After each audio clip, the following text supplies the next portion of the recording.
سبيل الدموع سبيل مريح۔ السلام علیکم ورحمۃ اللہ وبرکاتہ۔ عزیز طلباء و طالبات، آج ہم سورۃ التوبہ کے تعارف اور خصوصیات کے بارے میں پڑھیں گے۔ تو سب سے پہلے ہے حاصلات تعلم، کہ سورۃ التوبہ کو سیکھنے سے، پڑھنے سے ہمیں کیا چیز حاصل ہوگی۔ تو عزیز طلباء کرام، اس سورہ مبارکہ کی تدریس کے بعد آپ لوگ اس قابل ہو جائیں گے کہ آپ تلاوت قرآن مجید کے آداب پر عمل کر سکیں۔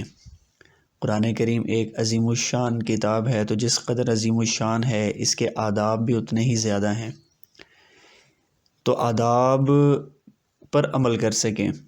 دوسرے نمبر پر ہے سورۃ التوبہ کا تعارف کروا سکیں۔ سورۃ التوبہ کب نازل ہوئی، اس کے موضوعات کیا ہیں، مرکزی مضامین کیا ہیں، اور پھر اس کے ساتھ ساتھ عزیز طلباء کرام سورۃ التوبہ کا بامحاورہ ترجمہ اور پھر اس کا فہم، ترجمہ بھی کر سکیں اور اس کا فہم حاصل کر سکیں۔ عزیز طلباء کرام، ایک بات یاد رکھیے گا کہ جتنی بھی آیات ہیں ان کا بامحاورہ ترجمہ ہم نے لکھنا ہوتا ہے امتحانات میں۔ تو اکثر طلباء کرام ایسے کرتے ہیں کہ ایک ایک لفظ کا ترجمہ لکھ دیتے ہیں نیچے، اور پھر ان کے نمبر کم آتے ہیں۔ وہ لفظی ترجمہ ہوتا ہے، تو ہم نے بامحاورہ ترجمہ کرنا ہوتا ہے۔ بامحاورہ ترجمہ کیا ہے کہ ایک ایک لفظ کا جو معنی ہے اس کو جب ہم ترتیب دے کے ایک جملے کی صورت میں ہم بیان کرتے ہیں تو یہ بامحاورہ ترجمہ کہلاتا ہے۔ اور پھر ان ترجموں کو پڑھنے کے ساتھ ساتھ، ان تراجم کو پڑھنے کے ساتھ ساتھ ہم ان کا فہم حاصل کریں کہ اللہ رب العزت اس میں بیان کیا فرما رہے ہیں، ہمارے لیے کیا سبق ہے، ہم نے کیا کیا کرنا ہے، اللہ کی چاہت ہم سے کیا ہے، اور اللہ اس وقت ارشاد کیا فرما رہے ہیں۔ تو یہ صرف پڑھنا نہیں، اس کو پریکٹیکلی لائف پہ ہم نے لے کے آنا ہے۔ اور پھر سورۃ التوبہ کے امتحان کے لیے جو منتخب آیات ہیں ان کا بامحاورہ ترجمہ بھی ہم جب سیکھ جائیں گے تو جائزہ کے قابل ہو سکیں گے، امتحان کے قابل ہو سکیں، اور پھر سورۃ التوبہ کے منتخب الفاظ کے معانی جان سکیں۔ چلیے آگے بڑھتے ہیں۔ سورۃ التوبہ کا تعارف۔ سورۃ التوبہ قرآن مجید کی ترتیب کے اعتبار سے 9ویں سورت ہے، اور اس میں کل 129 آیات ہیں۔ سورۃ التوبہ مدنی سورت ہے جو نبی اکرم صلی اللہ علیہ وآلہ وسلم کی حیات طیبہ کے آخری دور میں غزوہ تبوک کے بعد نازل ہوئی۔ طلباء کرام، جیسا کہ آپ جانتے ہیں کہ کچھ صورتیں مدنی ہیں اور کچھ مکی ہیں، تو مکی صورتیں وہ والی ہیں جو آقا مدنی کریم صلی اللہ علیہ وسلم پر مکہ میں نازل ہوئیں، اور مدنی صورتیں وہ والی صورتیں ہیں جو آقا مدنی کریم صلی اللہ علیہ وسلم پر مدینہ میں نازل ہوئیں۔ اس صورت کے بہت سارے نام ہیں، جن میں سے 13 نام عموماً جو ہے روایات اور احادیث کی کتب میں ملتے ہیں۔ تو ایک نام ان میں سے سورۃ البراءہ ہے، سورۃ المخزیہ، سورۃ الحافرہ، سورۃ المدمدمہ، سورۃ العذاب، سورۃ البحوث وغیرہ۔ لیکن مفسرین کرام کے نزدیک سب سے زیادہ مشہور 2 نام ہیں، نمبر 1 سورۃ التوبہ اور نمبر 2 سورۃ البراءہ۔ عزیز طلباء و طالبات، اس سورت کو سورۃ التوبہ اس لیے کہا جاتا ہے کہ اس میں ان چند صحابہ کرام کی توبہ قبول ہونے کا ذکر ہے جو کسی وجہ سے غزوہ تبوک کی مہم میں شریک نہ ہو سکے، اور بعد میں جب انہوں کو اپنی غلطی کا احساس ہوا تو اپنی غلطی کا اعتراف کرتے ہوئے انہوں نے سچی توبہ کی۔ اور یہ جو صحابہ کرام تھے، یہ 3 صحابہ کرام تھے جو پیچھے رہ گئے تھے، اور ان کے نام ہیں کعب بن مالک رضی اللہ تعالیٰ عنہ، ہلال بن امیہ رضی اللہ تعالی عنہ اور مرارہ بن ربیعہ رضی اللہ تعالی عنہ۔ اس سورۃ التوبہ کو سورۃ البراءہ بھی کہا جاتا ہے، اس لیے کہا جاتا ہے کہ برات کے معنی کسی سے بری ہونا، بیزار ہونا، قطع تعلق ہونا، دستبردار ہونا۔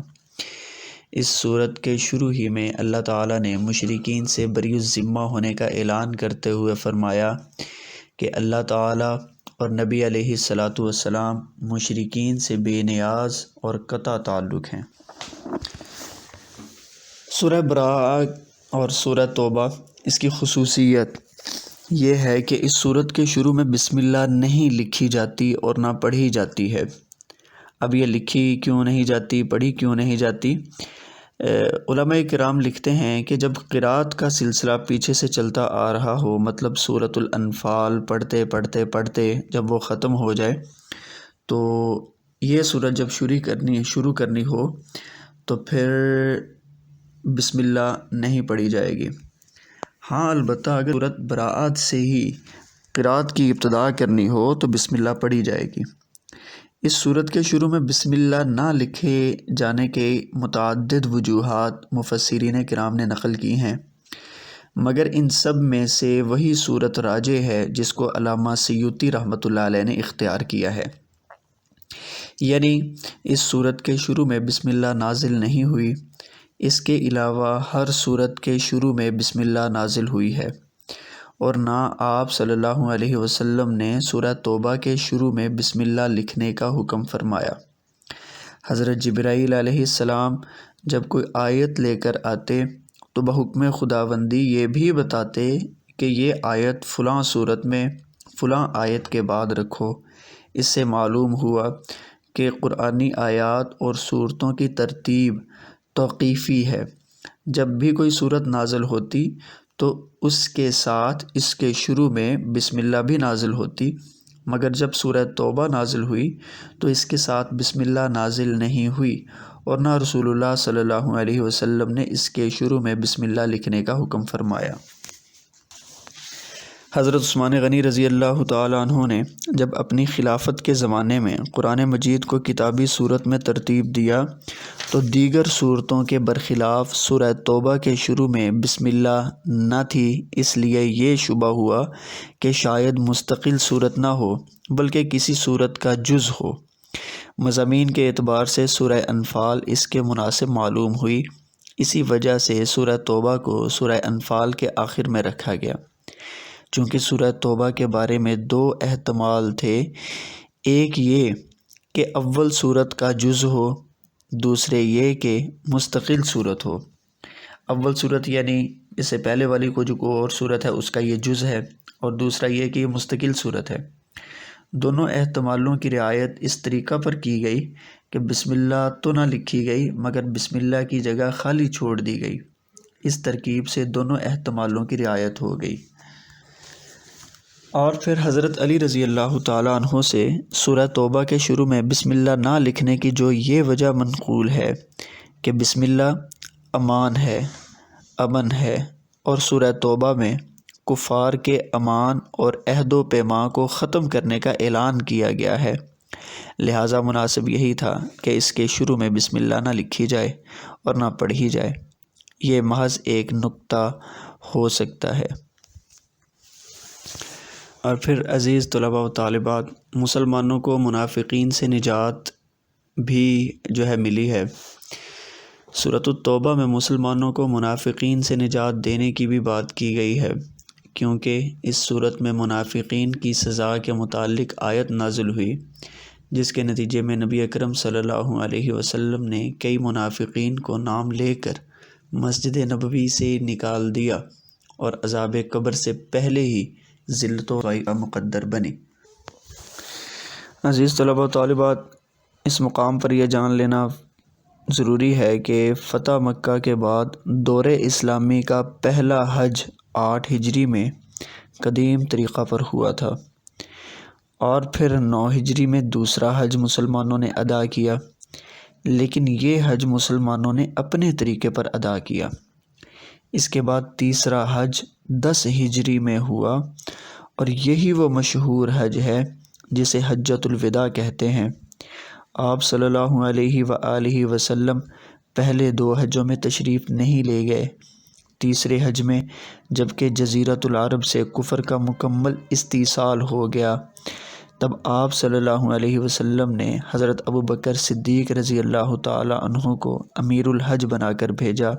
اس دوران مذکورہ آیات نازل ہوئیں اور ابوبکر صدیق رضی اللہ تعالی عنہ کے پیچھے حضرت علی رضی اللہ تعالی عنہ کو سورہ براءہ کی 10 آیتیں دے کر روانہ فرمایا کہ مشرکین کو جا کر یہ آیتیں سنا دیں اور یہ بھی اعلان کر دیں کہ 10 ہجری سے کوئی مشرک یا کوئی ننگا شخص طواف نہ کر سکے گا، کیونکہ قدیم طریقہ جو تھا حج کرنے کا اس میں یہی ہوتا تھا کہ لوگ جو ہیں یہ مکمل برہنہ ہو کر پھر حج کے فرائض جو ہے وہ ادا کیا کرتے تھے۔